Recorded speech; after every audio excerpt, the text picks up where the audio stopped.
Kongoi mising chamanikab Jehovah, kitochok eng betutab rani asikobit kemite kibagenge eng yu keng'olole lesson nebo somok eng quarter nebo 4. Ko eng betutab rani ketinye kiboitinik abwoti ale kionai kainaikwak. Ameche shatach ale komwoiwekei ako netai kongesa sikobit kondoiwech tamirmiriet ne tilil eng kibagenge. Kamuktaindet Jehovah itorori kaineng'ung eng saitab korake karon. Kakibwat taing'ung Jehovah eng kimnoteng'ung sinetech ak ikonech eng tamirmirieng'ung kinetkei ng'olyong'ung nebo kiyoknotet asikobit keyai makeng'ung sikenai ole kibetitoi kemwoitoi ng'olyondeng'ung. Eng kiboitinikuk Jehovah chekaikwei koikochi kamuket asikobit konai ng'olyondeng'ung akomwa iboisie icheket. Akot chekose it Jehovah kokas it yekose ng'olyot Jehovah kotiny icheket akoba komwaita akichek. Kitorori kaineng'ung eng ki age tugul nekimwoe kongoi ak makeng'ung kainetab Jesu ne itindenyo. Amen. Amen. Kongoi mising atoche chito netai ne amite Sabato nebo ak Jumapili. Ko eng yotok atoche ne mwalimu nerube komwoiwekei ako kosup kou notok akoi kekesune eng betut nebo let ak komwoiwech kole ne netesetai eng wikit nenyone. Atakwara Maru Stephen ataja eng betut nebo Jumatatu nemwae kolen keekaberuret eng ng'ony komugul ngoberurok Jehovah kondoiwok. Kongoi aibe kebeberta nebo kwoeng kasi neng'ololse kursetab Abraham atojok sobit ketestai tugul nekitebe kenyikab Jeiso. Arube akine betut nebo kosomok kasi nemwoe kolen kaniset nekibo tai ak ulinwek chekiboiboegei. Owon kasi kwane Pastor Nyalilei ng'olole akobo ketou boisiet eng yekimi otokotin akwek tugul. Kongoi biik, kongoi mwalimuinik ako tokotin biik chekose eng YouTube ak chemite ole omite ko ongemi kibagenge eng yu. Ko betutab rani keng'olole lesson nelen kursetab Jehovah eng kiyoknotet. Ko abwoti ale ko eng quarter inito arawek somok kinetigei asikobit kenai kele mwoe Jehovah akotinye kikenai kele kine nekimache Jehovah kimache koyokte ako inendet netai nekinyo koyok yani konyo kipsengwet nyokocheng'ech ako nguno acheket kokakikurech asikobit kolya kebe oranito. Ko nguno kitabut nekimache kenai eng yu kemite taunet akoi kesomani kitabutab boisionik 1 koit 8. Ng'oliotab metit nelel ako otoche kamuktaet yetun kanyonjok tamirmiriet netilil akoeku baorinikchu eng Jerusalem ak Judea komugul akoi Samaria akoi tabandab ing'ony. Ara anyun mache sikenai kele Jerusalem koibo ano, Judea anan Samaria ak akoi tabandab ing'ony. Abwoti ale ngele tabandab ing'ony kongen chitugul kole kicham kelen tabandab ing'ony ngiker asista ile kororokyi asista ile tabandab ing'ony. Kakikenai kele oo emet, kimite ole Cherongo oli, komite chemite olimbo in Australia, komi chebo gaa chemite ano. Ko kikoit biik akot biikab kutinyo emotinwek tugul akot olimbo Iceland olin kaitit komite olotok. Ko kora anyun eng yotok ngimite Jerusalem koebon. Ko eng yotok anyun komwa Jehovah kole keborwech eng yu betut agenge nekiyai biik amu kiyokten ikere ile kitindoi kaiweisiet saa zingine anan akot ngelen kele kakimwoun kiy nemeche iyai itindoi toptopeni kidogo.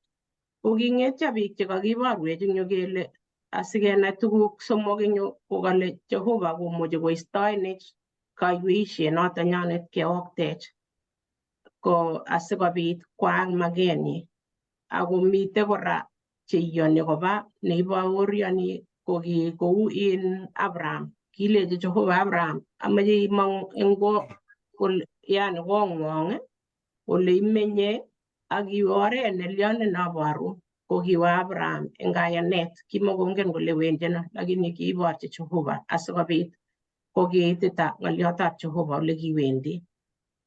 Kong'etyo biik alake chekikakoker kole kakobit kimache keng'et ketech emet neking'ete kotokostoi barak kotech kot neo. Ako anyun notok kimache sikenai kele kilya sikwaak kou notok. Ko eng boisionik agenge koite 8 ko kale kilumda Jeiso lumdaet nebo ibetab logoiwek chemiach. Ne notok ko ketoune kurgat yoto imenye asiwe Jerusalem. Ko igere ile wendi konoktoi kowendi Kingereza kelen the sphere of your influence, kowendi koeku chematiret neinoktoi koit tabandab emetab ing'ony tugul komugul. Ko noto anyun nekakigurech eng yu kele keyai kinetigei asikobit keyapte ng'oliondoni. Ko ngebe betutab Jumambili ko kale kebe kesir oldab tolbistanyo. Abwoti ale chitugul komeche tolbisto. Cheng'e ngiyoe boisiet ing'ete karon icheng'e sikobit inyoru tolbisto. Iyoe boisiet anan imache maget anan iyoe kolyo. Ko ngeker eng yu ko sikobit komache Jehova kebe kesir yotok tolbistanyo asikobit makibwotigei amu kaek kipsopchigei. Ako sikeyai biik alak kocheng Jehova amu boisienyi. Nemakisopchinigei nga kicheng'e boisionik chekitokchinigei kesopche, komache ketokchigei kele Jehova eng boisionichu kou ne. Komache kesoman eng yu kitabutab Taunet 11 agoi kaitet 1 agoi 9. Kolen yutok mitei nekakiteb maswali kele kine kabwatutikab biik, ne nekimache koyai amune sikokimache Jehova kokirinda. Ko eng yu ko kakibe yekiteche biikab koteche hekalut neo anan kot neo nebo kikure Babel nekikale ongetech akoi keit kimonjogutab kipsengwet. Abwoti ale ngilen sikokony kurgetab kap Jehova. Notok ko kabwatutikchu mamwoe kokoit. Ko ako kisokolya sikotech bichu naibwoti ilechigei kikatepto ano sikobwat kunotok. Ko sikinetegei eng yutok ko akot acheket ketindoi tuguk chekiteche amu kiteche kele sikobit kekirinde kito no ilen ile ngaai ni sikolya simaak ni, ngaai ni sikokirinda ni. Ko kakiboisie kimnotenyo anan ko kabwatutikcho. Ko kitinye bichu kaumetabgei kole ongeyai king'ololdos kutit agenge koba kutinik agenge kwai kito agenge kole simatikebeku. Ako mwoiwech sirutiet nemwoe Ellen G. White kole ki bichu ko kiker maiyan ng'oliotab Jehova nekikale Jehova mabore ng'ony ak beek amu kika eng maranetab kap Noah. Kole simatun kokakiboisie yani kiboisie kito age ketuge amu akot eng ng'ony igere tuguk alak che ngap keyoe kokakituge ng'oliot nemache keyai lakini uo kakiyae kito nemie ak kito nelyon kito neya. Ko kitindoi magutik kole kikweet. Akot eng yu ngalen aker komitei in olimbo Arabia kot nekiketech nekoi nekisindanegei ng'ony kele kitindoi kot neo. Ki America kitinye kot nekitun kokirus ndegeinik. Ko kikakitech kele metumtumchi akot ne, metumtumchi akot ng'onyunaga nangap kokabet earthquake kele maitumtumoksei. Ko kitech komache kobor kimnoteng'wa. Kimache kobor kole kinoenech ne. Ko ketindoi akot achek kele amache sikenaenech ne, inoeno ne. Ko eng yu komache kenai lesson kele mache inai ile kiy age tugul nekaek rahisi komat koek rahisi ngot ko mami Jehova orit. Amu ngiker yotok kalenjin king'et en taunet 11 koitet 1 akoi yotok kole king'alale ng'ony komugul kutit agenge kamwa kounotok ak yekita kouate kong'asis konyor atebwet eng emetab Sinar akimeny olotok. Ko bichu kaker kakonyor ole kararan kole kararan yongeyai kouni. Ko kale anyun ongeeku kemach kenai kele ne neya eng yotok. Asimat koek acheket chekakiumech sikele kakolya obwa yu keyai kiy omache iweny ng'oliotab Jehova ile lene Jehova ng'ololchi Jehova saa eng betut age tugul. Akole ingimeche iker ile inoktoi ngap ko inoktoi Jehova. Ko ngeidrifteni inoktoi polepole ko ikere ile koyotok yemeche sikibute. Ko ngikere ngewe nebo somok eng yo koite nebo somok kole king'ololchigei anyun ichek kole ong'etye keyai matabaruk akebel komie sikeboishe matabaruk chekitakoik akeboishe lamit komale. Kale kikitech koi ne akot nguno kakile tokomite yani olotok kokimale lamit asikomin akokibel matobaruk sikoek tugun chekaek ikere ile kimoko magutietab Jehova kai nakilen kengelelso. Kimoko kounotok kimale Jehova otech. Ko ngitikere ile ketou ingeleli acha maae kouni ikere ile kenakte mache iker kounotok ile ne nekeyai. As ko kito nebo somok ko ngot keng'ete kiyoni ka boisiet ne mailosu Jehova. Kale eng 4 kokale akimwa kole obwa ketekchigei nganaset aketech tekset age nekoi netokostoi barak neitei kimonjogutab kipsengwet. Iker ile kakiyai kito nemalyonen nemami Jehova nekakile obwa keyochigei.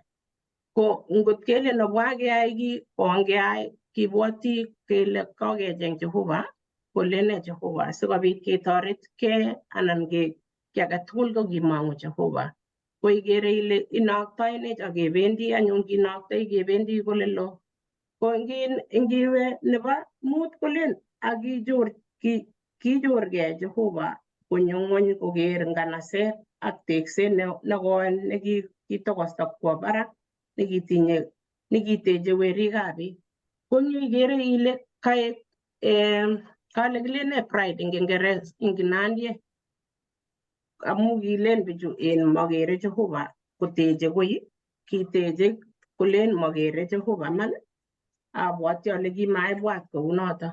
Ko ngiro eng Zaburi 1 koitet 139 koitet 7 akoi 8 ikere ile Jehova mami kiy nekeunye akot ndewe kureretab ng'ony kokere Jehova kokiro konikere kinyo Jehova nyokoker bichu kole kaine bichu.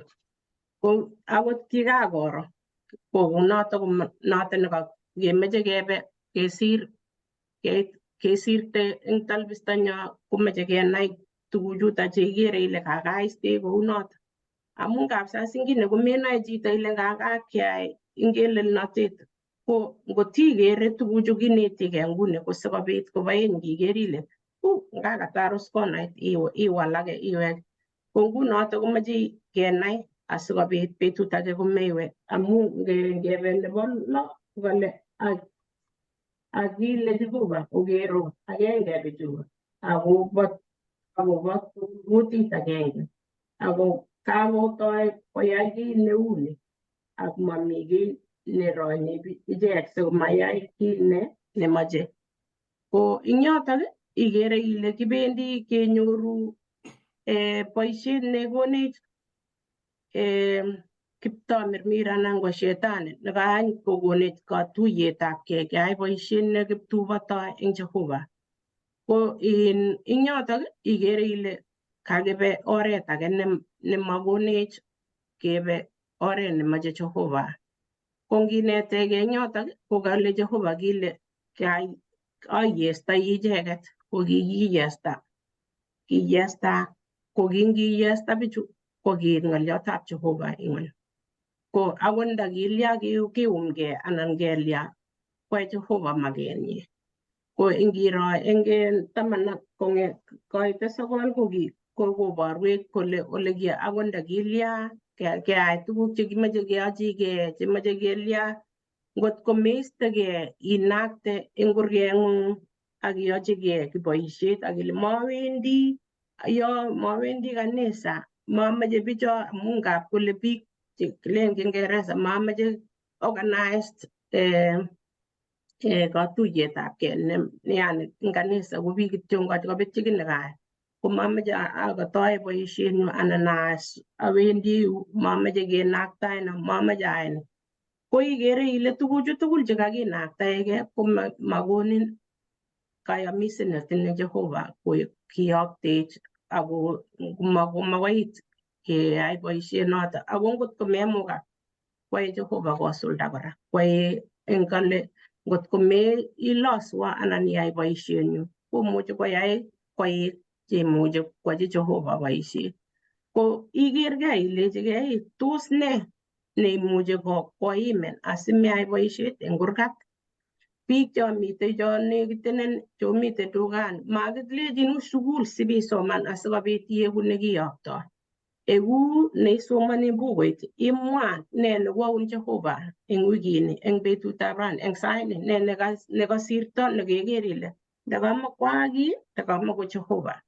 Abwoti ale ngeke eng wikit konye kokikiib muda kidogo kemwa kele ne nekikoyai Jehova eng sobenyo.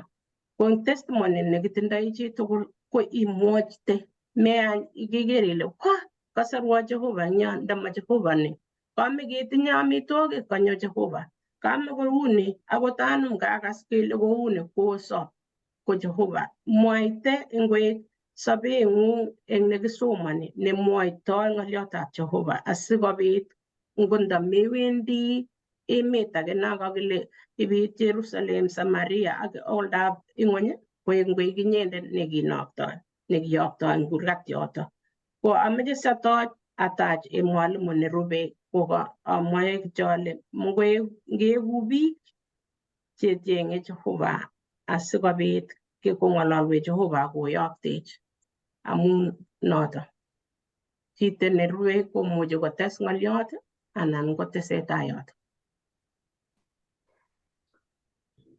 Bas, kongoi chamenekab Jehova. Kakinyoru kanetisiet neine akobo kit netokyingei Jehova akobo achek.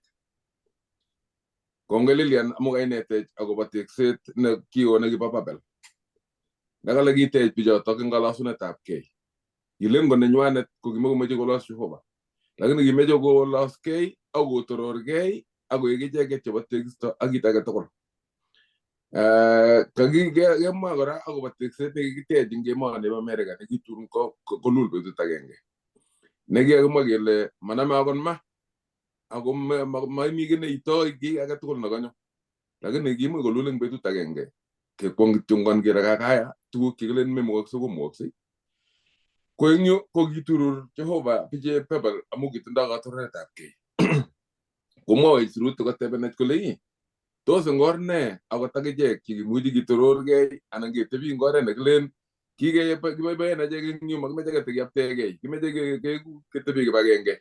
Kemwoe Jehova kole oba akoyai bororiosiek tugul. Kemwoe kelen ongetebi ongeyemugei keiku kit agenge aketebi eng masak.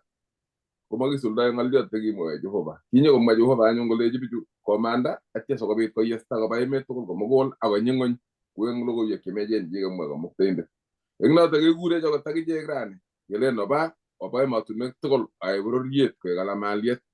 Notok nitok ne Jumatatu eng betutab rani komwoe kole ngeek kaberuret eng ng'ony komugul. Kieku ndeyono kaberuret eng ng'ony komugul ngoto makiba ng'ony komugul. ngot kemeche ketebi echeken korikyok ak emenyo ketebi kityo eng yotok amakiyai kiy ak keng'ololchinigei amakicheng ortinwek chekimuche keiku kaberuret eng biik alak. Keipten anyun logoiwek chemyachen kou yo kakimach keiku chebo kipkei. Lakini kurse Jehova kolen amande eng yutok ko kiimanda Abraham asikobit koek kaberuret eng ng'ony. Ngisoman eng kitabutab Taunet 12:1 komwoe kole kilenji Jehova Abraham winye eng emeng'ung ak eng oldab tilyanutikuk ak eng kotab kwandang'ung. Ker kebeberwek chekakimong'une tugul. Kakilenji wi eng emeng'ung ak eng oldab tilyanutikuk ak eng kwandang'ung kotoibendi nebo ano? Mamuchi katangimong emeng'ung ile chikekeremye baba nga ole mi baba. Ara ngimanda eng emeng'ung ile nga ole mi tilyanutik. Lakini kakilenji eng emetab tilyanutik, emetab kwandang'ung ak emeng'ung mwenyewe imande. Akawe iwendi wi emet namache aborun. Kalechi Jehova koyomis inendet kolechi akayain yeku kaberuret yeku borotet neo ak kaberurin. Ak atoror kaineng'ung koet ak yeku kaberuret. Kimwochi Jehova Abraham kolechi iwendi asiku kaberuret. Ma kaberuret eng konyi, kaberuret eng bororioshek tugul. Ak aberur ichek cheiberurin ak achube akot chesosin. Ak kiberuri ortinwekuk tugul chebo ng'ony eng inye. Kekas? Kiberuri ortinwek tugul chebo ng'ony kobun Abraham. Kiekunde yono kaberuret achek eng ng'onduni kimite. Kiek kaberuret Abraham eng ortinwek chebo kwong'ut. Ngiro eng lesson nebo rani ko kamwa kole kikur Jehova Abraham as kunoto na kokikas kurset ko ki kainenyi Abraham. Yeityo kowal kainenyi koek Abraham yekingokakokur inendet. Kale kobakakta emenyi, kobakakta biikchik ako tugul koket tetutyetab Jehova koboisie Abraham koek kirondet nebo logoiwek chemechen ak koek kaberuret eng komugul. Kale lesson eng ortinwek cheu chutok kale komuchi kokurin Jehova ibakakte akinye tilyanutikuk ak biikuk ak iwe olda age ole ng'ang'un kale asiboisie inendet asikobit keku kaberuret eng biik alak. Ngap kecheregei biik chekemite ole America ak emotinwek chemite sang. Kelen tos kikibwa emoni ko kikicheng'onu mokornondit. Tos mokornondini koitech oi? Tos kikibwa koyokwech Jehova keib logoiwek chemechen? Kecheregei kele ongeker bandanyo nekikibwa emoni, emet nemami tilyanutikyok, emet nemamitei sigikyok. Kekergei kele ongebe banda kibo Abraham asikobit keboisiechi Jehova. Makiro tuguk chekimeche kecheng chebo emoni chebeku. Lakini sikeker kele kiyokwech Jehova eng oretab keib logoiwek chemechen keiku kaberuret biik alak cheterchin eng oretab asista. Eng notok ko kiek imuch kokurin Jehova imong'une emeng'ung neingen ak iwe ortinwek chemengen cheilechinigei botoune bono ak boendi bono. Kingebwone akot achek emoni bo America ko bo kwong'ut kialde tuguk ko agenge ak alen ano akwe kole awendi. Ak eng let kouni atinye history nesire biik tugul amu kialde kot koto matinye akot korot age tugul eng konyu.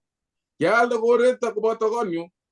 Nenda kikiwekwon embassy nembo kabindege eng Nairobi ko kimongen ale nyawisi awendi bono. Lakini kikonam kialechi lagokyuk ongebe banda kibo Abraham. Kiyokte Jehova kebe ak angen ale ingen Jehova amune ole kibendi. Ibkoborwech Jehova ole kibendi ak tuguk chekiyoe ak kokonech borotet eng ole kibendi. Ongebe akwek eng kayanet.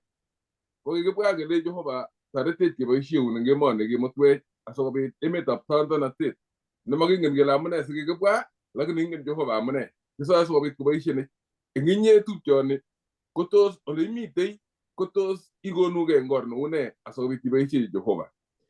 Kang'alal kitabut ne Taunet, ameche kiro kurgotik chesubegei eng yo asikobit kechokchi. Taunet 3:15 kole akande bunyondit kwenung'ung inye ndaret ak kwondo akotui meting'ung ak ikuoten kwariat. Yutou kokebor Jehova kito nekiketet eng Abraham. Ngole akande bunyondit kwenung'ung inye kwondo ak ndaret ak kotui meting'ung ak ikuoten kwarianyi koborwech chito nekinyokoek chepkerichot eng tai olin nekibunu oretab Abraham ne noto ko Jeiso. Kinyo Jeiso asikobit kotui metit nebo erenet ne noto ko Shetani. Nga kikuwoten Shetani kotor akokartat ko kikuwoten kityo maimuch koita kiy. Lakini Jeiso ko kinyo kotui metit akokanyi Shetani makotindoi oldanyi kakesunenyi komeet. Makotinye kasarta nekilen mitei kasarta nebo rirenet. Kikeka rirenet nyi bagei rirenet kurgetab rirenet ak ing let kokonyi noto amune sikoboriseni kochenge nomei asikobit koba kimasta agenge tugul koboto inendet. Eng noto ko mwawech kitakurkana akobo Jeiso. Ameche asoman kityo kurgotik sikiro kit nemi taunet 19. Akile kamuktaindet tajeja sikuni man Sara kaing'ung werit ak tuni kure kainenyi Isaac. Kiakome kaseren nin Jehova kole angakekitu kayamiset nekakone Jehova kole berurech koeku ne kolechi ajeja sikuni man Sara kaing'ung werit ak tuni kure kainenyi Isaac. Mewe olda age akile ngebe cheplakwet ngebe ng'o tabangap tungalia kale sugun Sara kale akakimit kayamiset nyu koboto inendet ak iyotet netun bitu eng let eng inendet. Koitoshek 24, 17 agerei bokwong'u nito kale agere ako manguno agerei ako manekit kale tun mang'une taboiyat chakobo ak ng'etei siaritab baunatet eng Israel ako kwerukwekab Moab kokes ako tui werik tugul chebo icheket chewosegei. Konyo Isaiah ng'alale ng'alete eng ng'alechu amenye situye kityo Isaiah 9 kalamu kakisikwei lakwet kakikonech werit ak ting'e inendet baunatet tikikyenyi akikure inendet baunindet akikure inendet kwang'utiet kirwokindet kamuktaindet nebo koikeny kwanda nebo koikeny ak baunindetab kalyet. Daniel 9, 24 akoi 27. Kaking'atyi biik wikishek 87 koboto nganaset tugul netilil asikiket bistoet ak kikes tengekto. Ng'o nekinyo kokesu bistoet, ng'o nekinyo kokesu tengekto. Ng'o werit nekakisikwei netinye tikikyenyi baunatet. Komwa anyun Matayo 1:21 kowol tugul kole ak tun siche werit ak kikure kainenyi Jeiso amu inendet nesoru biikchik eng tengekwokikwa. Kurgotik chakasomanan tugul cho ko kiboru Jehova kito netun isuldoe nekiyamis Abraham kole chawendi yain yeku kaberuret. Maek Abraham mwenyewe nekatau kabitune sorunet eng haraka. Lakini eng kiyotet Abraham nekinyo akoi ko kinyo akoi koek Jeiso. Eng notok ko kale kobun sirutichu kotogu kele Jehova ko kiwendi kosuldoe kayamiset nekikiyai eng mbaretab Eden kele tun yone chi neeku kericho nebo kaimutietab tengek. Kerichondoni anan kerichondoni Jeiso Kristo ne inendet ko neilat ko kinyolu komang'une oretab Abraham ak Isaac kobun Sara. Eng Ibranik 9:9 komwoe kole Isaac ak Jakobo ko kieng yabanik chebo kayamiset nekiyai Jehova akobo Abraham. Makingen as kele ngutos kingen Abraham kole tun wendi sikobun bichutok anan kou ne, lakini kiwo Abraham eng kayanet akokochi Jehova kit age tugul kolechi bou ak yai kosulda. Eng notok ko kinyo kosuldae Jehova Abraham koek kaberuret eng komugul yekingap kesich Jeiso kobun oret nebo Abraham akoek kaberuret nekinyo kosor biik ab ulimwengu tugul eng tengek. Tos achek anyun yekimitei ko ki biikab Jehova chekikokurech koboisien eng oret neu ne keeku kaberuret. Tos yekuren Jehova ilen achicha mameche amanda eng nganasenyu. Tos yekuren Jehova ilen acha oye kwakenai teuto kokutnyo akot chego chekilue arap kelue ne eng olimbo ong'atetab Masai olimbo Turkana.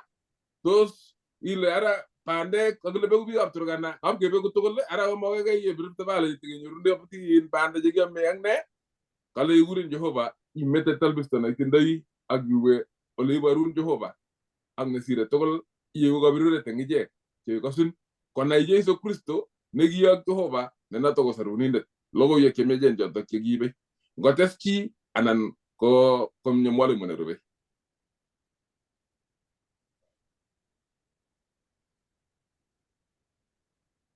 ataje mole mëna rebe Kongoi. Kangi ngalale ka soldata mau na tosik tigi sele mo engrugo ti joge so man. Ko weta ale ka se ko mo Jehova ga mi so si juta to goli. Ko ka bunano. Ko ngewa wa kita buta mo ngutit ko ge tamana kay. Ko ta sab ko ngalale ko lagi bidu ge ten sengwet. Kabarga me ga lang malaga isheki. Kabarga ang masweti ang lugo sheki ga gina. Aginya gi terter ke muje ge ger ge lugo ni ko toy. Ko melengi ba bundu gi shek agresasin. Ako ko giti ya amu ganget nin ko nga Jehova. Ingiger ko ge turu ko kala gi nyoto no ne ngani ga myanjet. Totchi ko ngi ga to no ne ngani ga myanjet. Ko rip ko len gi to ge ko mong tiongi ko la ge tionda ni mong nebe. Ni na to she ga pa na to she ga ba ni. Ko len ko jut tionyo to masweti ni to ako ngalal tionyo to ko mangale chejin chega grinda Jehova engko tetap ngunguti tamanak sumo ko telo pala ko at putin ni ako chup Jehova ako chup kainen ni ako chup kon ni agje kimenyo lot kang ni ko toy chesa wil ko nga Jehova ko mai ta lembe je ngorti no ko ing tai ko kale mamache kimo ko magat kalau mo jago na po natit aktilu natit pay chi bro taga tol ngi maji bale je buwi metungun ko soso mammi aja na bang matuti kang nang ne malagay sikap Jehova po natit ab senggot kalau ginyo ko bay buwi ko kijate aw giga ginyo ko ay sugot tepchengun geteng gini ko yan kal yaet ko mugol ko gigiyay sige tengini tepchengun giti moy ang nabaeng Wala na chamak mami na gerge lagi ninggorit. Paya ko lagi ni do. Sikas mat kan siro. Ito aga ilang mek sikas. Kala ay da ko pa isye ko muisye. Anang ko ni tamda mo jigile na ni siya ko ni yung bosa. Ko kala jo ba ni ko magiyan ni ama ko iki mo. Ni tuku kya misiri jami ko ije mongen. Ko tayo ge luge tegip sengwet. Ang nabalat ko kwang ng tungkol ko lem nyuno imanda. Kiko aji boroindo. Ko bargan pau na tenni. So toging ngunyusik. Ti mo ibuti tengge ka ngun komoko. Ko nias kang ya ko bit ko nyoko eden. Gitu no taunet sumuk. Yo ko len jaga batam he bapangut kiambarenin. Kararan na tianya na mamig na gerge. Aw ko le kanyali sabi ko to ju mo meji. Kela jaja kami sing kolik. Mane gen.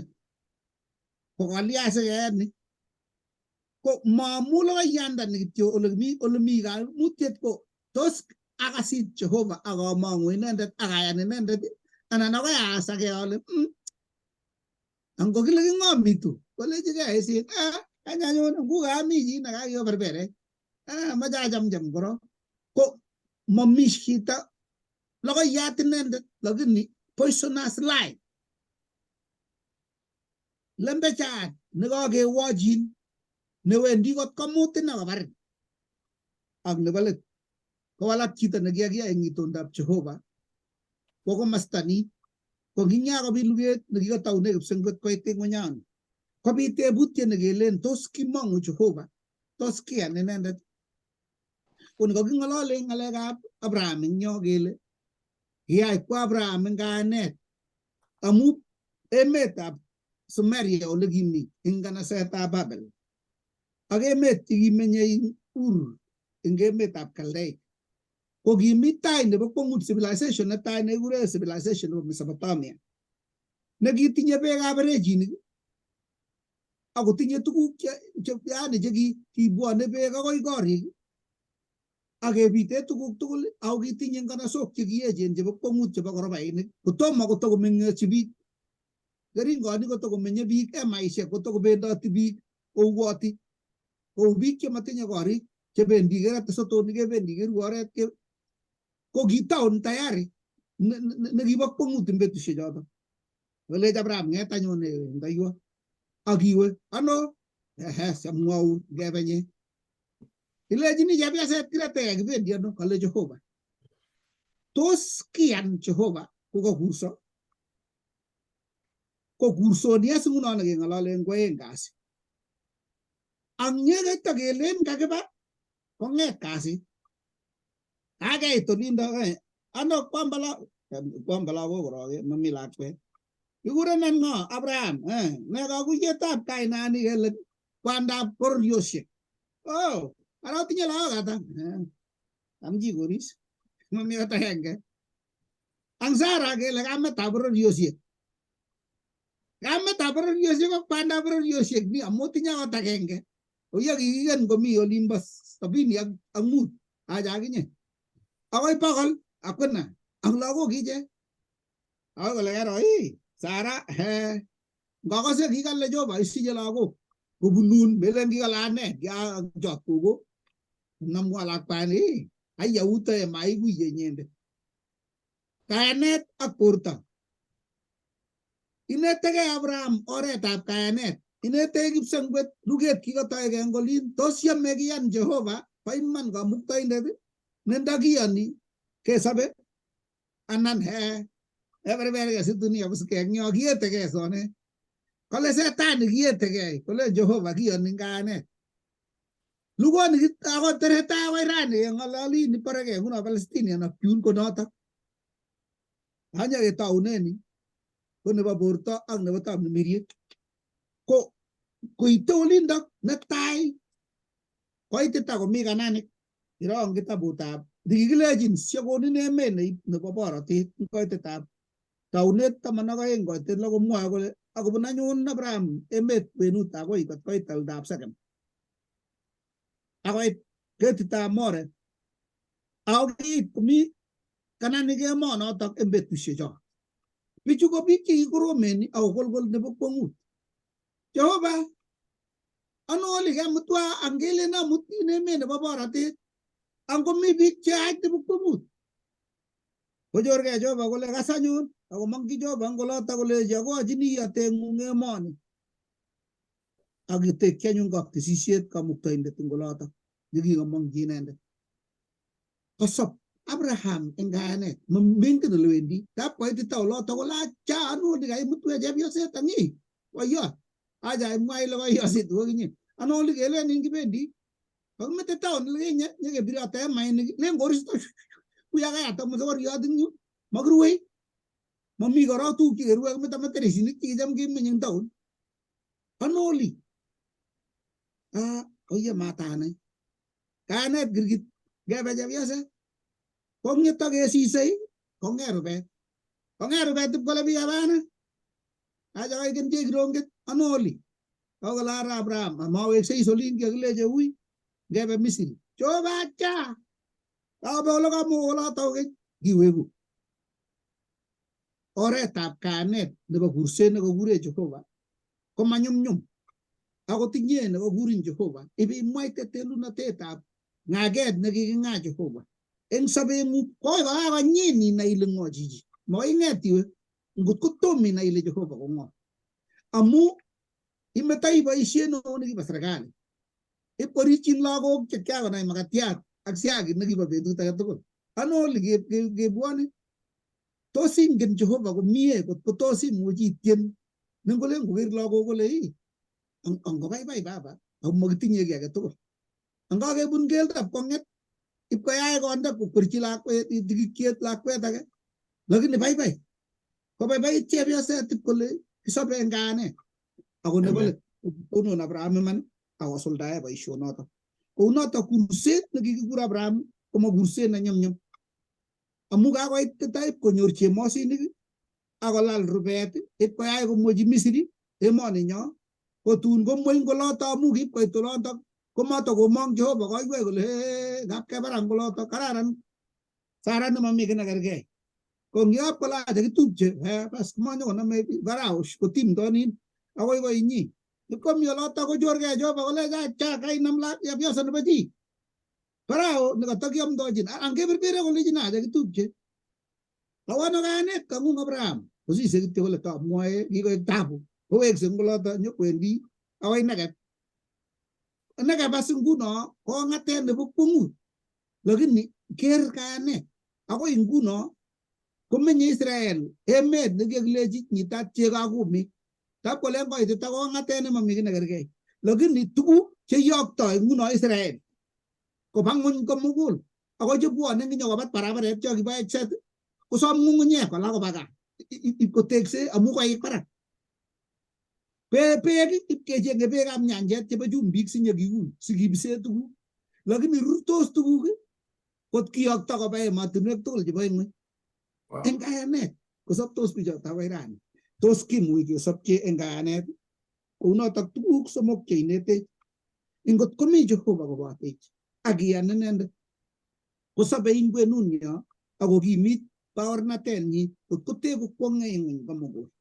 Nebo aeng komo eng kimnatetab somoloikyok achegei ako eng kayanet ak nebo somok amu kurset nekikikurechi komapkeamdochi biik akobo kayanet ako akoi kotoi kayananatak sobenyo tatyo koker biik akokwong'e akoyan akichek ingotoretech Jehova akot ing kurset nekikikur Abraham kenai kele kure Jehova akichek sikesopche sobetab kayanet sikoker ng'ony komugul akochut icheket kobwanchi Jeiso. Tos mi chi nemoche kotes ng'olyo eng yotok? Sasa kamache ates akobo kemwa ile kitoretkei Abraham anan koboisie Sara kabwatutik chekale oye ongetyem kecheng lakwet. Kameche mi ng'olyo nekikonyo kwenunyo ako mising ko kristianik ak chema kristianik chemwoe len chito toretkei korok sikotoretin Jehova. Ko ng'olyonoto ko kimong'une kabwatutik chekitoretkei Abraham sikocheng lakwet. Ko kikeboisie rani ng'olyo neunoto kele toretkei korok.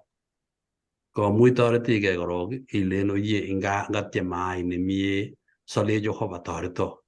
Ko kikoek ng'olyo nekikonyondiech eng betusiek tugul. Kiistoi ng'olyonoto amu eng kayanenyo nekiyoni Jehova kemong'u inendet kele toretech akone kamong'unet. Kongoi. Ako toretonoto kiyetkei komaluye nekitinye akoi ranye nemakitinye nangotukuno sai kolaldos risasinik nebo kwong'ut ko lugonotok nebo borto nelen etkei kolen inaja iyan Jehova kebendi kot ketoiyo akobit luget kot konyo kai amu kilen kotoretkei ineno kaking'et ako atkan kora ngiker chi age tugul nelen ngaetkei ara alyon wendi chi ot komutai komutai korironu kokachil sigenget kolin mutai korironu ipkotoiyo ak sanden nekalen mutai kemetou lakwet akemeten ko milet netun iriptoi nyirikchini Jehova toreto keamei kole Jehova konu saun kucho lakini ko consequences chebo kiyoto obore akoi betusiekab osindang'ung ilen oye ndakikokeni tamatechu ng'alechu amu ndakikeket akikisiche kityo Isaka koboro mami nini koboreke tuwai akoi ra ngot kiken Jehova eng kayanet komamei kiy lakini ngilen ityem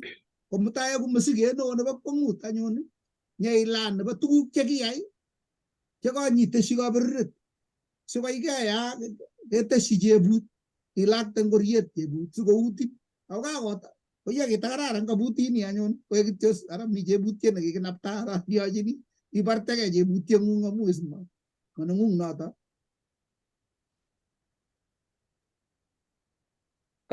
Kongoi mising Pastor Ng'etich akobo kanetisiet ak mwalimuinik chetai chekakondoi. Kitesetai kakiro eng yotok kekas akobo Abraham. Kimuchi kebwat kingen achek tugul kele Abraham ko kikekure kwandab kayanet. Akakiro eng yo kele kichang'a tugun chekibwonchi inendet akot kingoite kikiesho kolenin Sara ko ki tupchenyi. Lakini eng yotok kora kenetigei kenai kele kimi Jehova koboto Abraham. Nga kibit tugun chechang eng oranatak orenyi nekikakiarorchi ko kimi Jehova koboto inendet kora mameto Jehova. Kou noto akot akichek kinyoru pichinwek eng orenyo kebendi kemi nebo kristianatet lakini komi Jehova nekobotech. Aindet kole kakopinen en ipkonda ine ng'ony komeche kolechin ikere yo maimong'u ilende koyonin Jehova kokeny lakini mi Jehova kobotech eng oldo tugul ole kibendote. So otakatin kokeny kimite kebeberta nebo somok anan ko somok kasi nemwoe kolen kaniset nekibo tai ak oldinwek chekiboiboegei. Tos aine Jehova yekasis kaniset eng talbisto? Tos aine Jehova yekakosik biik akomi kanisa amaletoi ng'oliot?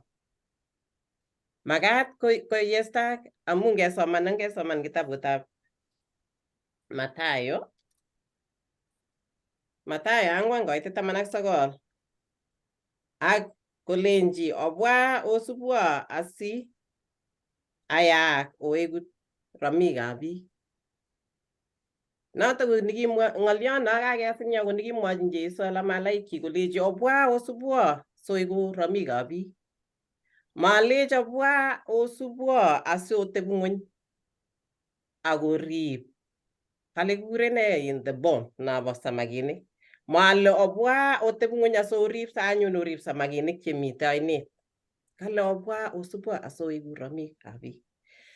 Kotos ne anyun neyoe Jehova nga chechang eng achek ko kikeekitu anan ketesetai kemi kanisa kibwoti kelen kanisa kityo nebo talbis aketestai aketeb ng'ony kityo akikekas ng'oliot. Kikenyoru ng'oliot kong'enenye makitebi kityo ngana kesishe. Lakini makwech Jehova keeku romikab biik. Ko keeku romikab biik komelen kele keteb ng'ony eng yu akerib beek chekikere chemi samakinik orit. Ngomakiit orit yoto keib tools anan keib tuguk chekikekonech keboishe komagoi kinemu samakiat. Imuch kekere samakiat eng yo magoi kifishen magoi kakesich. Kale kristianik chekibo kaniset nekibo tai ko kimuitae korkoroshek. Anga kaimong'u iyai kasit iyai boisietab Jehova komelen kele mite peace. Suppose imong'u eng yotok your comfort zone. Imong'u ole ikose koimi komie akimande iwe. Kou yekakikimwochi Abraham, kingomanda Abraham komelen kipkonyor talbisto ngole kiwendi. Kimi talbis. Yesisat kaniset komami birutik alak tugul. Ngimi ko kaniset orit manyonjini ropta, mabirin ropta. Imi komie. Lakini yekaimong'u imong'chi sang yo komite birutik, mite koristo, mi usonaik, mi tuguk tugul chebwonchinin. Ko kinyor challenges biik ala malaik chekisub Jeiso. Alak ko kiomdoi ng'oliotab Jehova. Alak ko kikilach ngoik, alak ko kikimut koba korkoroshek. Alak ko kikere meet koroni. Lakini ngano komami nekiwek let. Kitestai eng boiboiyet koletoi ng'oliotab Jehova. Kitestai koboiboitu kot mising. Kikere akot Stefano chekikilach ngoik, alak ko kikibel alak. Lakini kitesetai ngano akot kingeloche Stefano komelen kikiben up kole ngameto boisioneb Jehova. Kitestai akokutuny keloche inendet akolen akere kipsengwet. Ko kiboiboen icheket ako kimong'u Jehova. Ngacheket ko kiketebi anyun tomo kebirech, tomo ketech kiy age tugul. Tomo kindae korkoroshek amu kayanenyo anan amdaetab logoiwekab Jehova. Matkekas anyun kele amu tom keyai kouni komami Jehova kobotech.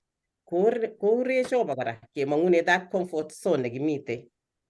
Kengen kele mi Jehova ako yekikekurchech komi tiemutik chechang chebwonchinech kokakeyan Jehova kemande kelet ng'oliondenyin. Kikondae Jehova ole kimi eng kasari asikotoror kayanenyin. Tos kimwoitoi ng'oliotab Jehova kemwochini biik alak? Tos kimwochini choronokchok anan kiywei? Tos kimwoitoi Jeiso akoboto kakasitabgei nekitinye? Tos une talbistanyo? Tos kimi ko ki ready kemang'une tolbista nekimite anan the comfort zone nekimi ak kemande keib ng'oliotab Jehova. Melekto nekinyoru yekitelelchi Kristo kosire pichinwek chekimuchi kebun anan tuguk chekibwoti kele kimuchi kenyoru yekimong'u ak kiborugei kele kitelelchini Kristo ak kemwaitoi ng'olionyi. Amu yekitelelse kokere biik ak koker kainet nekitinye kora ak yekiib ng'oliotab Jehova keib kou yekamwa Arap Moro kole olimbo Turkana koma comfortable is oloto. Ngibwat ile ameche anam bukuit ak ing'et ing yo comfort zone, irue maturesit nekararan, iame amitwogik chebo kwong'ut, iame mite jemit, mi everything, inyoru beek yote ing'et ak iyat beek chelolong'en iunegei. Ak ing'et nguno ile kawe anyun emetab Turkana neborege ma kityongon emet neo ng'atet, neo asista, emet neborege biik kora nemamite kalyet. Ko tos inemugei ak ile kanam bukuit nyu rani awe Turkana anan kawe Masai? Inye na imenye na itinye maturesit injishek nemi barak. Inye na itujegei brangetit kimalsinji. Ko tos imang'u ing yoto ak ile kawe ra abaamde ng'oliotab Jehova, une your comfort zone. Tos itwagei amu yoto kaimande komi Jehova koboten.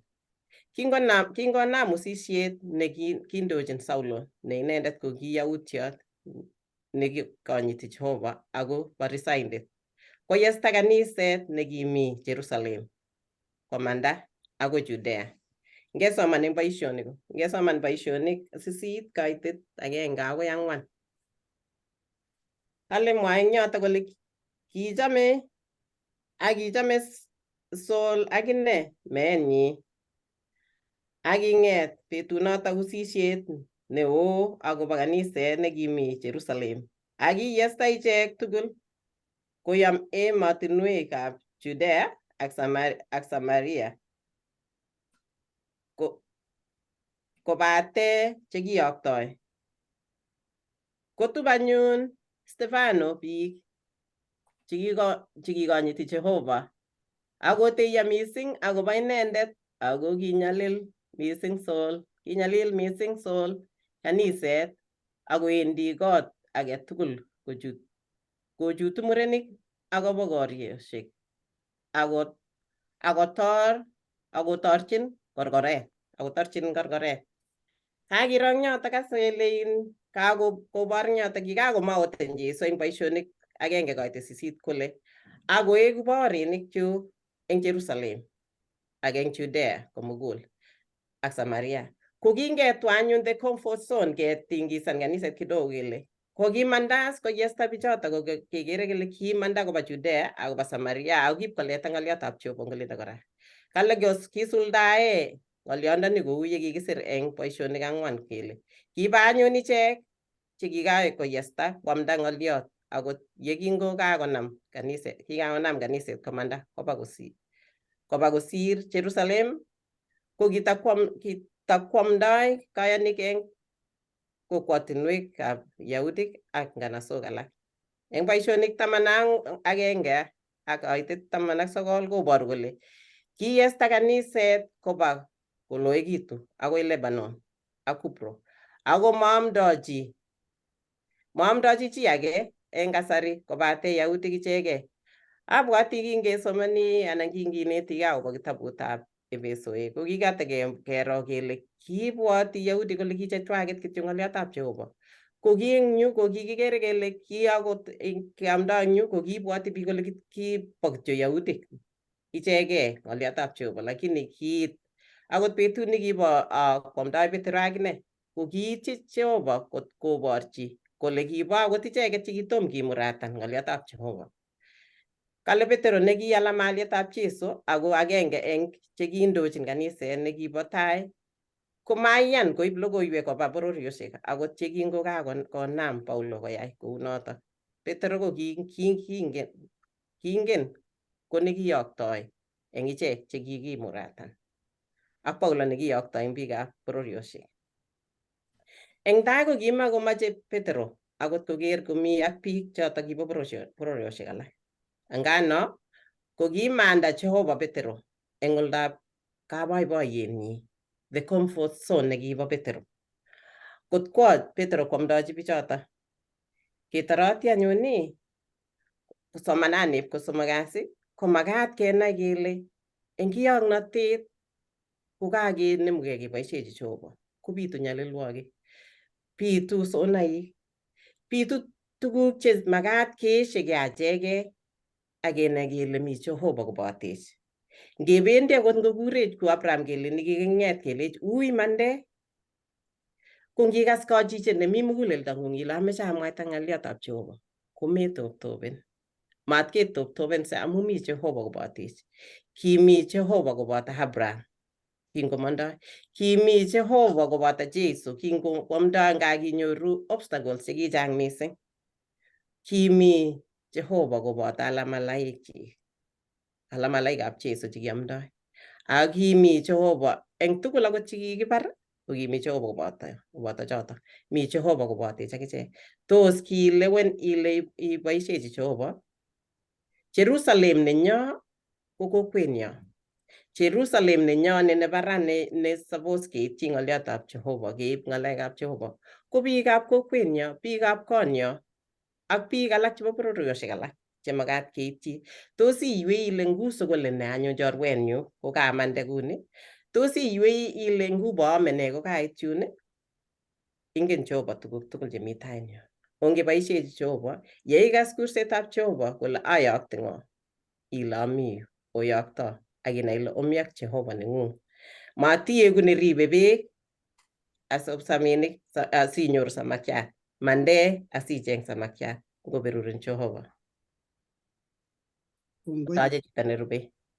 Amache ates ng'ali agenge eng yoto Eva. Ngap koit boroindo nengeng'alale ng'oliondoni igere bile ngakoket kasini. Amu ngot ko bandanyo sikemande kosikeba kipsengwet anan ko kenyoru pointisiek.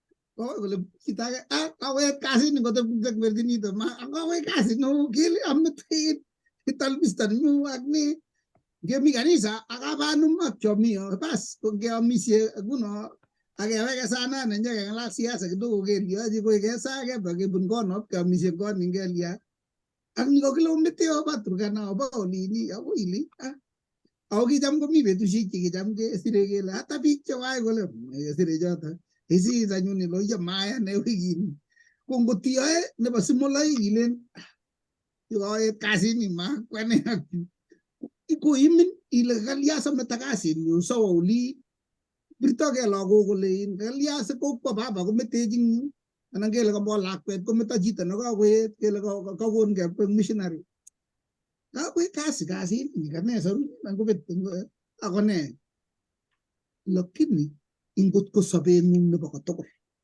ko kiina Jehova ne eng sobeng'ung king'et karon ong'alal ak Jehova iwendi ole iwendi itienoti neinoe Jehova eng oret neinegei ak tuguk chekakwoun betunotok iwendi icheng'e chito ile cheng'wewe to komwoun chekikwoiwo Jehova maberberi kaso iwendi maamu abirten kaniset kele lazima iwe sinyoripoten anan mami kasit noachini Jehova iyoe eng ng'wonindo nebo nokilen guilt keiwe ile hara uye maiki ane wikini tomo aiki tomo amtochi chi tomo lakini nini kokawei kotebeng'ung nebo bitet ne ingola tugul ole iwendi itienchini Jehova ko ngiker chi age netom konai kit nekikwoun Jehova ikose ile takibab ile chabiset kebe kotakemwochi biik alak chenyolildos chekwalen aker ko katom konai Jehova birtogei ng'uny akoimegei ngebe kemwochi logoiwek chemyach ngalen ikere yakait ki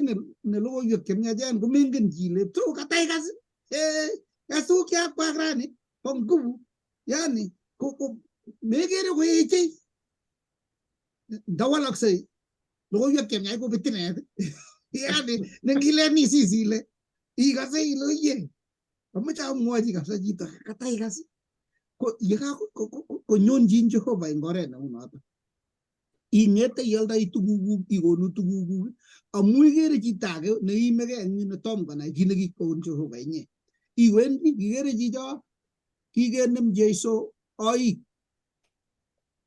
kolejin kasubun kolejin Jeiso acha ui kabimwochi mieindo nekau kole within a short time ko kiamda nganasok taman chebo Decapolis tugul kou noto chepyoset kinye nabo Samaria kokiwap komwaita kole ochagu amache aparwok chito nekakwaiwok tuguk chekokitomoe ngot komaek noto boiboiyot noto neingirtogei nekonin iwe tuguchu tugul ibirtoigei eng nin age amu legalism neilen mache amwaita sikonai biik akichek netyochi Jehova ko mosiget nebo kwong'ut lakini ngoek chomyet nebunun ikosigei nemeityi akot hasara ile ko noto shida nekitinye Abraham eng tai lakini nebo let kokinyikanye konai Jehova ko niker kipon kijanaiyat nyi kokakonai kole kakianyalil kenyisiek ngishat kamini bas ko kikakongei kole kipsengwet kaisir testi ko kinyokonai Abraham ole kiptoi kimurtoiyondoni baadaye konyumnyumit kosir kenyisiek tugul chun kinyalile chesir kenyisiek 30 kou noto kot akichek ngotoretech Jehova sikenai ung'otioni kemondoi nemami kiy neimegei amu imegei ak osotiong'ung amu kaonai Jehova amu okusebe Kongoi.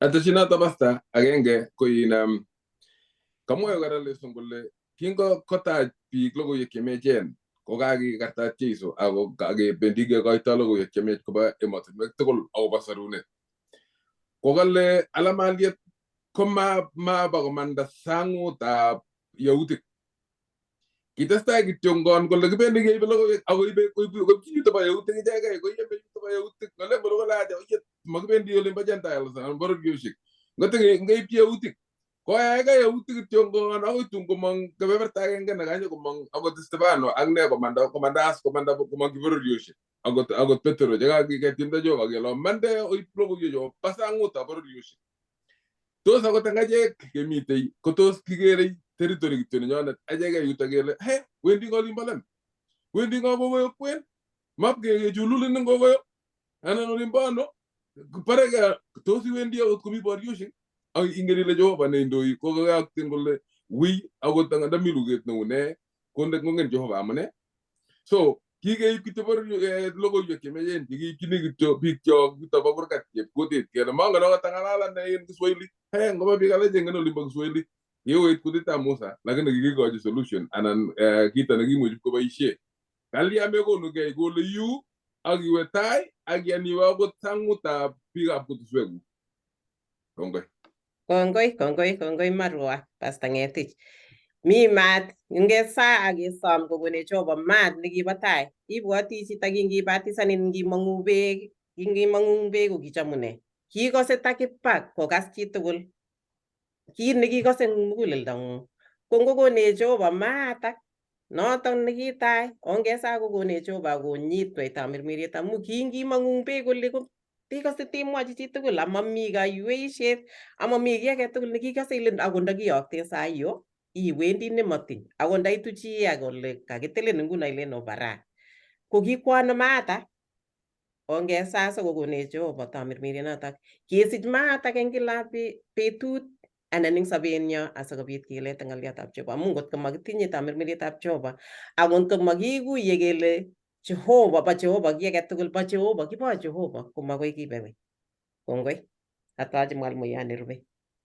Kongoi kanetik chekakonetech ng'alek cheechen. Ameche awek let ak akas ng'alek chekimwa Jeiso eng kitabutab Mathayo 28 kaitab 19 ak 20. Kakon Jeiso kurset nekale oba ng'ony komugul akoyai bororioshek tugul koek alamalaik. Ki ng'alek chekibo let kotomo kotokosta Jeiso kipsengwet. Ko kakur alamalaikchik kakonget 11 kakoistogei Judas. Akomite Jerusalem akolechi oba anyun otaune Jerusalem yu. Ng'oliot nekitaune rani nekakistep eng betutab kwangkasi komwoe kole itaune ano. Ng'alechu tugul chekakeng'alal kele tou amdaet itaune ano. Ameche asoman kurgotik chekamwa Jeiso eng kitabutab Boisionik 1:8 kokale Jeiso ako onyoru kamuget yetun kanyon chokto tamirmiriet netilil akoiku baorinikyuk eng Jerusalem ak Judea komugul ak Samaria ak tabandab ng'weny. Kangomwochi ng'alechu Jeiso kolech akonyoru kamuget. Amache keib ng'oliondonotok nekim kabisa nekatoune kitoune ano akonyoru kamuget. Ko ngolech onyoru kamuget ko kewekta icheket konyor sikunet. Lekitoune ko sikunetab mugulelwekyok. Sikobit imande ak inyoru maat nakamwa Eva kole ngonyo maat. Ko maat komakitou acheke. Mi maat ingele mi mastinwek oeng'u. Mi maat neliplipeni nekanam siatyet akosir satiet age akwa age. Koshokomee maat. Lakini maat nelole ipkolal tikityotab suswot. Ipkomul kabisa mbaret anan ko koret eng lalet. Ko ngiker mbaranatak nakalal kabisa komie ipkomul aboto ole boisien ng'oliot kalechi nekile komul.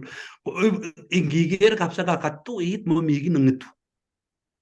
Kot komi ndara nekimi yoto nekimi keringet anan komi muriat kolole. Kokamwa sirutikab Jehova kole kotomo kemande korok netai kokale Jeiso eng kitabutab boisionik katuiyogei ng'alechu boisionik 1-4. Kamwachi Jeiso ng'oliot neuni kole akingakotuiyo inendet koboto icheket kong'at kolenji amatobe eng Jerusalem ako ong'any ako okany kaamiset nebo kwanda notok nekisiomwoiwok. Kalech momande eng Jerusalem. Jeiso ini kanyo kolech oba eng koitetab 8. Jeiso nakamwa ng'alechu eng kitabutab Mathayo 28 koitetab 19 kole oba ng'weny. Koketuiyogei ng'alechu. Katoune kole korok netai kole mobe. Ko ngomwochi kolech mobe eng Jerusalem kolech korok ogen kamuget.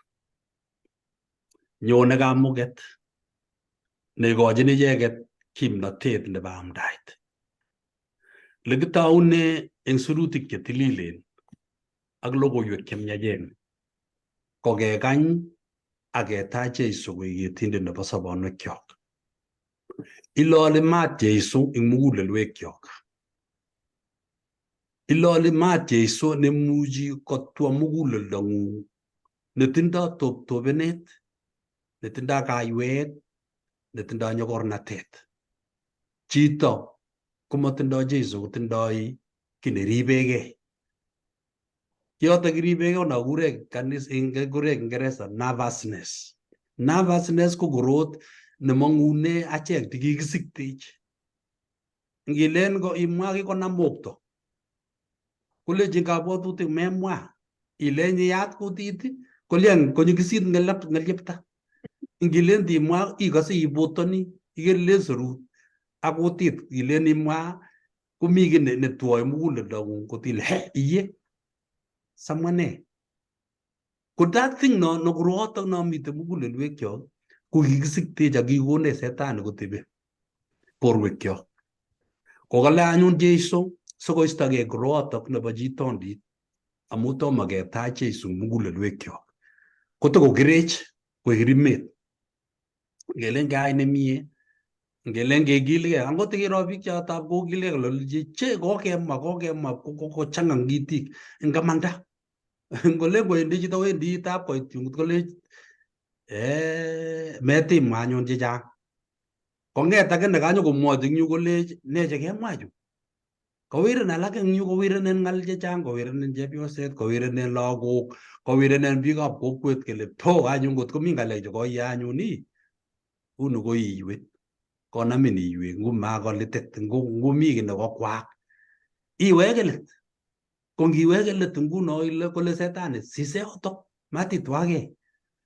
Ko ikere biik chechang ko kikekirinda eng oratinwek chechang amu biik chekuk, biikuk, choronokuk angot biikab kanisa chemite ko kikoring'ech ketebi kunot. Kwanyun kanisa chi nakamwoe pastor ko amu kituitosi kebe keyai lesson ko bichun chekostoi kityongon chelen kemwa komie ako matuku takitar lesson kebe amdaet kele maamda ra komie angu ngotindoi shida korok ketau ketebe ng'alek cheking'ololi eng yotok chemakibendi tai keng'olole amdaet nekaamda ano kewir ng'olyondoni kele maamda komie pas keweke saa 8 notok kibendi kenetisiekei kele okostoi ano kobartagei ano biikab Palestine akobartagei ano ak Israel. Une rani kole ne rani Raila kole ne rani Arap Ruto. So kewir ng'alechatak ipkoimen. Kebendi kityongon makibendi keyoe ng'olyo age tugul nekimwoe akobo kursetab Jehova. Lekamwoiwech sirutikab Jehova rani kokamwoiwech eng kitabunatak 4 boisionik koitetab 20.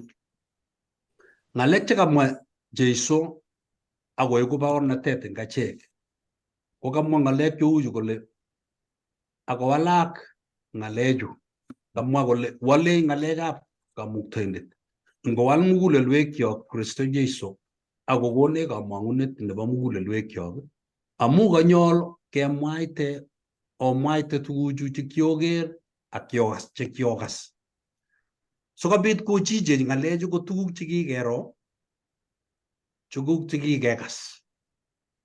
Ne nekikas akobo Kristo, ne neketach eng muguleldong'ung akobo inendet. Kimanda alamalaik amu kanyor kamuget. Kakiba Jerusalem igorta neo nebo Pentecost. Kikiiti sabatoishek 7 konyil 7 aketes agenge. Kikile 7 konyil 7 49. Ketes agenge ko betutab agenge kekure Jubilee. Koek betutab konom. Betut nekibo katiang'natet eng kalenda nebo lagokab Israel. Kotuiyo tugul eng kot nekibo Jerusalem kobunu tokwek ak kutuswek cheterter. Amune ko amu igorta. Igorata ko kiker kipsengwet amu kikakong'et Jeiso kobaorian koboto icheket amu kotebi ngonyuni betusiek 40 kemboi ak bet. Kolech ameche oba kotab Jerusalem akobo saa. Eng betusiek 10 ketesyi 40 chekitebi Kristo Jeiso ko betusiekab konom. Ko betutab konom ko kikibe betut nebo katyaget nenyone kamuget. Ko kamuget nekinyo kale kikakonyal kipsengwet konyo eng liplipindo nebo maat. Maikakimwoe konyo eng kutuswek chechang akonam kutuswek tugul chekimite yotok. Kale kong'alal chi tugul eng kutit nekikuitos. Mabulyo. Kikoboisie biik tamirmirietab Jehova koek tamirmiriet nekale itochi kikure tamirmiriet sokotwaitwain kotwai muguleldo kotumtumin. Kotumtum muguleldo kotumtum kabwatutik. Tatikere chito kong'alal kutit age mau notok. Kale kinyo melen kinyo eng katumtumet nobo biik. Kanyo kinyo eng liplipindo nebo maat akonyo kochut kutuswekab icheket. Chikikabwa eng saet agenge. Waletab muguleldo kai. Tuguk chekikas, tuguk chekiker. Kotach muguleldo kimnatetab tamirmirietab Jehova. Kotwa icheket. Koamu kichang biikab bororiosiek chekiterter kole chi tugul wi bororieng'ung akibitaune. Ak korok netai otaune koing'wong. Taune family neng'ung'et Jerusalem. Amu family of Jerusalem. Ak biikab kokwet chebo Samaria. Kogeny tabanwek chebo Judea ko biikab bororiosiek alak. Ak iwe anyun komong tabanwek tugul chebo ng'ony. Ko ngomwa kole itaune kei komelen kakiyai logoiwek chemyachen ko mwa Kingeresa kele iyae logoiwek chemyachen kobun chin. Yekakobun chin ikoite. Ikochi biikab koing'ung. Ikochi biikab kokwet. Ikochi biik chebo tabanwek chebo ng'ony.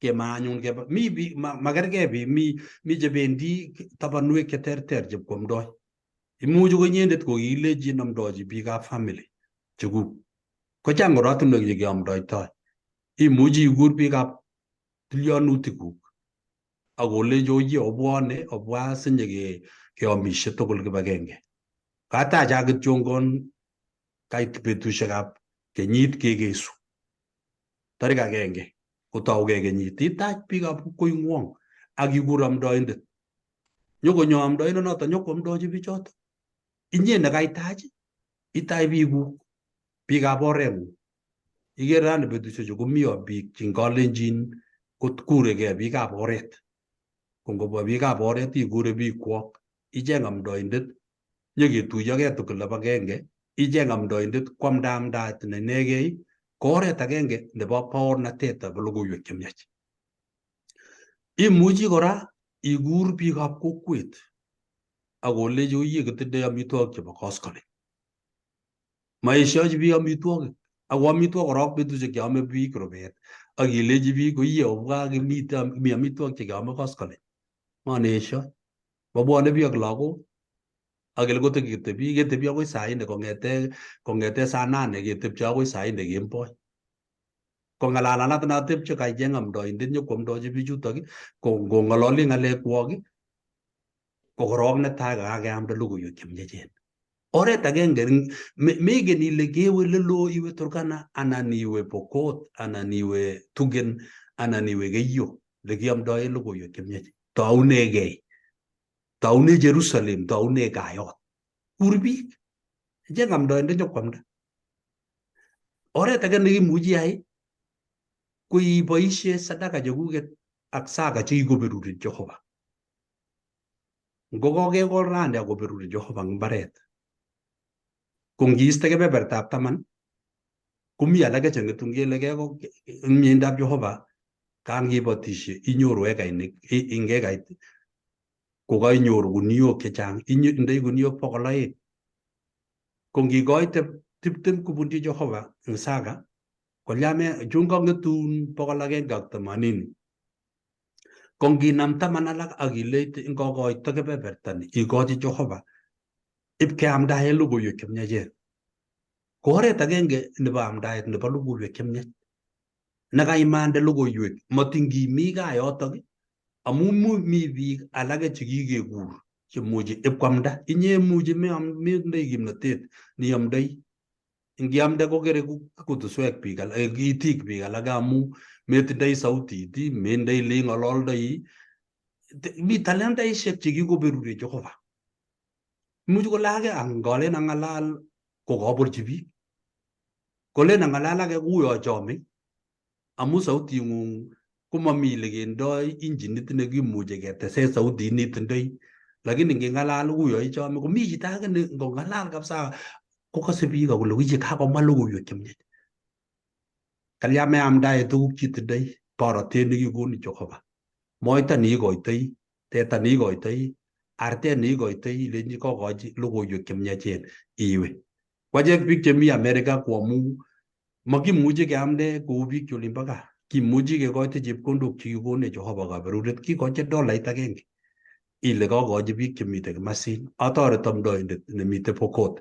itoret chito age nemite Turkana ikoite sadaka chekuket ikochi iamdochi chito age neloo kou notok ne oret nekemuchi keamdae logoiwek chemyachen kokateb kole taunegei taune leimi itindoi ne eng eunekuk amu mi biik chemitei keptokwek eng kebeberwek cheterter kokateb anyun eng tebutik chekekesune eng yu kole kitindoi biik cheterter eng ng'onyuni kitindoi biik chebo kanisosiek chemo biik chebo Seventh Day Adventist mi biik chebo Pentecost mi biik chebo Catholic mi biik chebo kanisosiek cheterter ako tugul kokeokas akokose ng'oliot nebo Jehova mi or nemuchi iboisie inet kit nemengen chito age anan komengen kaniset age akobo Kristo Jesu nekitach mi biik chebo bororiosiek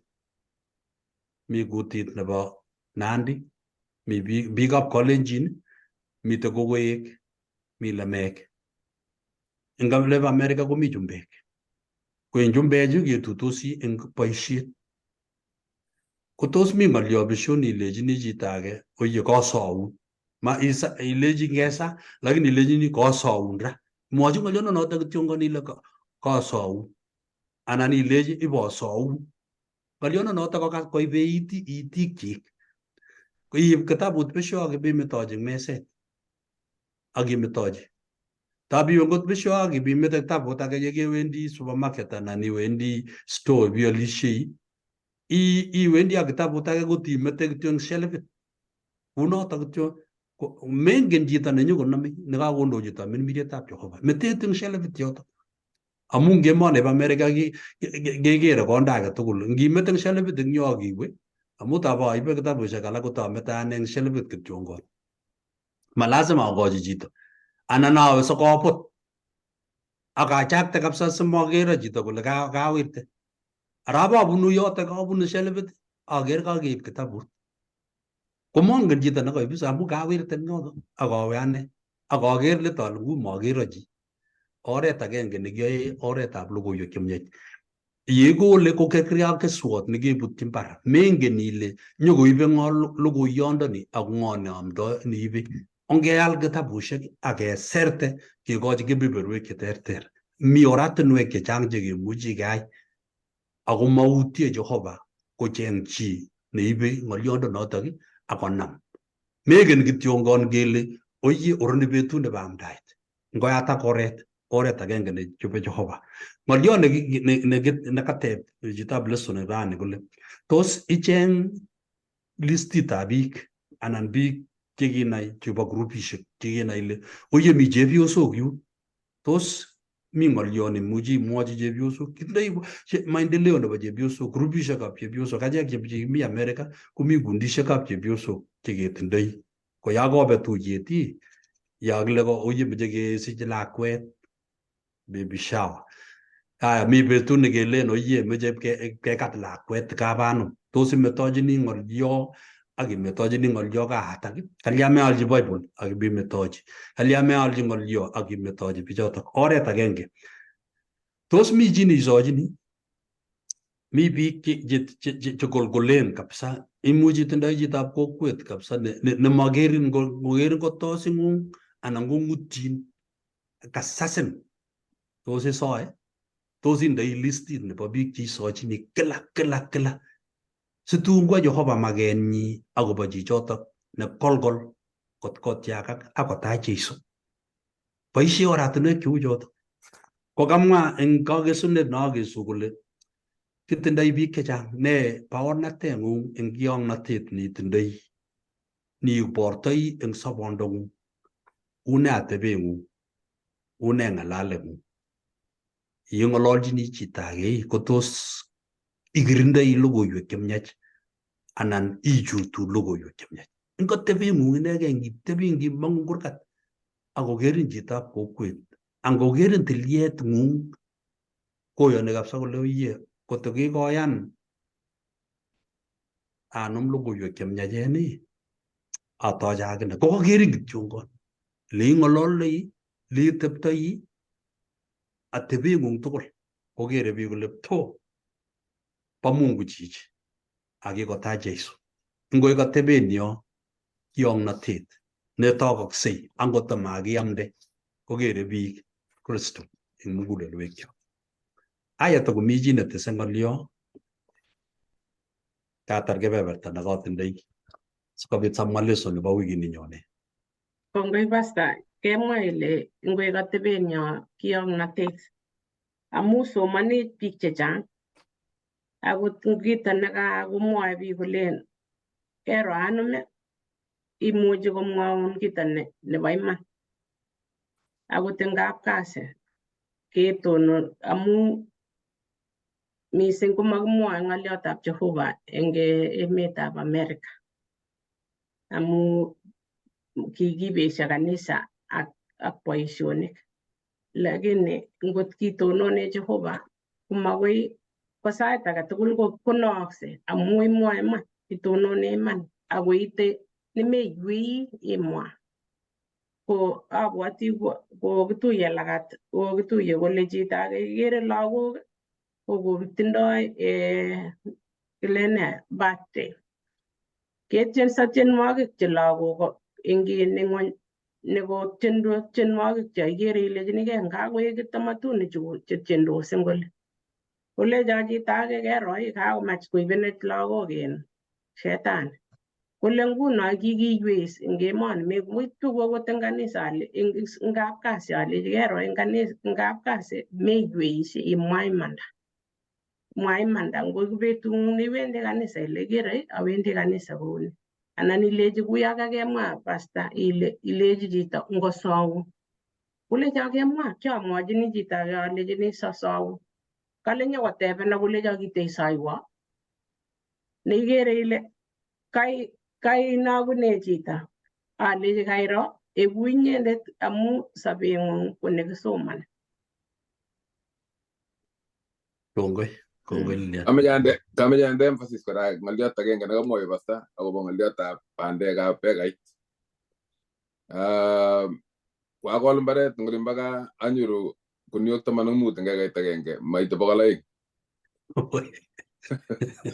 Ko tebutiet netatebegei kora ko kikoboisie shetani boroindo nenyokokonech kondoi kabwatutikyok kolechech kuniok 15 kityo kone itinye ne imuchi ikoitoi akot 3 anan akot 1 asitengitwang ne kakimeche kemwa ng'oliondoni kele kebeberta nekakonech Jehova eng tugukyok kiakeberurinech ngo ng'ering'en anan kochang konyolchinech keboisie choto ng'ering'en keyae boisietab Jehova asikenyoru kaberuret neo nebo kwong'ut.